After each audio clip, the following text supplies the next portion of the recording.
होली की आत्मा। बचपन से शहर में रहने वाला मनोज इस साल होली की छुट्टियों में अपने गांव दुर्गापुर वापस आता है, जहां उसे देख पूरा गांव खुशी से झूम उठता है। जब गया था तब इतना सा था और अब देखो कितना बड़ा हो गया है। हाँ सरपंच जी, जब मैं गया था तब आप भी बहुत जवान थे और अब देखो कितने बूढ़े हो गए हैं आप। चलो चलो बढ़िया है। बच्चा घर वापस आ गया। इसी खुशी में आज रात पार्टी होगी। क्या बात है, गांव में भी पार्टियां होने लगी। वैसे अगर पार्टी की बात है तो आज क्यों सीधा होली पार्टी करते हैं। होली पार्टी की बात सुन चहल पहल में अचानक सन्नाटा छा जाता है, जिसे देख मनोज को कुछ अजीब लगता है, लेकिन तभी सरपंच बात पलट देता है। अब बहुत देर हो गई, चलो सब अपने घर चलो, पार्टी के बारे में कल सोचेंगे। मनोज भी मम्मी पापा के साथ घर आ जाता है, पर होली पार्टी और उस पर पूरे गांव की खामोशी वाली बात अभी तक उसके जहन से निकलती नहीं। पापा, होली पार्टी की बात पर सब चुप क्यों हो गए थे? अरे होगी उनकी कोई अपनी बात। मुझे गांव की पंचायत ही थोड़ी पता है। थक गया हूँ, चलो सो जाते हैं, कल बात करते हैं। पापा की बात मानते हुए मनोज भी सोने चला जाता है। आज तो छुपा लिया, लेकिन हफ्ते बाद जब होली का दिन आएगा तब इसे कैसे रोकोगे? अगली सुबह सूरज के साथ ही मनोज भी गांव घूमने निकल जाता है, जिस पर रास्ते में उसे अपनी ही उम्र के कुछ लड़के भी मिलते हैं, जिनसे दोस्ती कर अब वो उनके साथ घूमने लगता है। इसी तरह कुछ दिन बीत जाते हैं और होली नजदीक आने लगती है। दोस्तों, होली में 4 दिन ही बचे हैं, पर गांव में उसकी कोई तैयारियां क्यों नहीं दिख रही? क्योंकि यहाँ होली नहीं मनाई जाती। अरे पर ऐसा क्यों? वो राजा भूषण। अरे तुम 4 दिन के लिए आए हो, क्या इतना सोच रहे हो?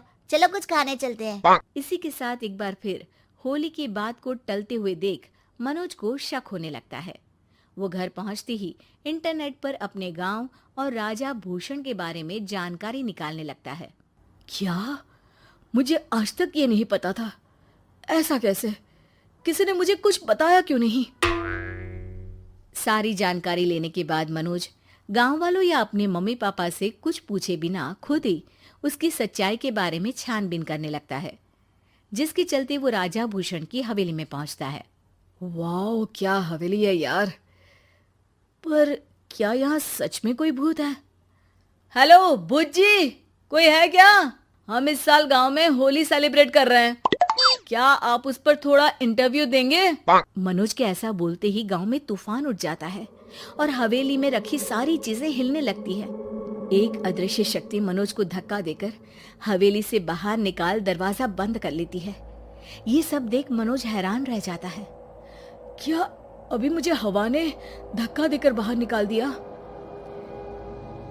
मेरे होते हुए इस गांव में कभी होली नहीं मन सकती, इसलिए दोबारा ऐसी कोशिश भी मत करना, अंजाम बुरा होगा।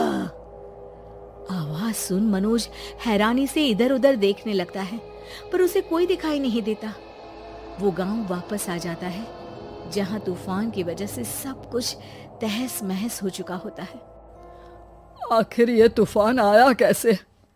ना ऐसा कोई मौसम था और ना ही हमने होली का त्योहार मनाने की बात की थी। सरपंच की बात पर कोई रिएक्शन दिए बिना मनोज चुपचाप अपने घर चला जाता है। इस तरह देखते ही देखते होली का दिन भी आ जाता है और मनोज रंग लेकर गांव में निकल जाता है, लेकिन गांव पूरी तरह खाली होता है। अरे त्योहार का दिन है, धूमधाम की जगह मातम क्यों मनाया हुआ है? मनोज की आवाज सुन सब अपने घर की खिड़कियां खोल के घर के अंदर से ही उसे वापस जाने के लिए कहने लगते हैं, पर वो किसी की नहीं सुनता। तुझे पहले भी समझाया था, अगर होली खेलने की कोशिश भी की तो अच्छा नहीं होगा। अरे बात मान लो बेटा, तुम्हें सच नहीं पता। मुझे सब पता है। सालों पहले इस राजा ने एक अंधविश्वास फैलाया और आप लोग आज तक उसे मानते आ रहे हो। अरे बेटा, जब तुम पैदा भी नहीं हुए थे उससे भी बहुत पहले से इस गांव पर होली का श्राप है। अगर गांव में होली का त्योहार मनाया जाता है तो प्रलय आना पक्की बात होती है। राजा भूषण इस सब में नहीं मानते थे और त्योहार मनाने लगे, जिसके चलते होली वाले ही दिन पहले उनके बेटे की और फिर उनकी मृत्यु हो गई।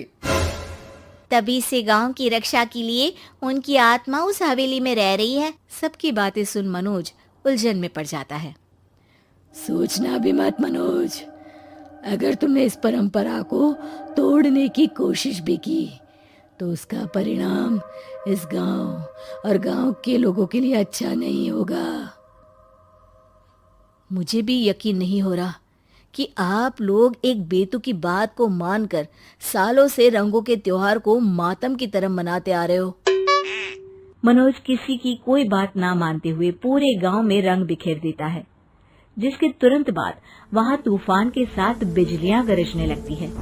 अचानक मौसम में ऐसा बदलाव देख जहां मनोज कंफ्यूजन में आ जाता है, वहीं गांव वाले डर से सहम जाते हैं।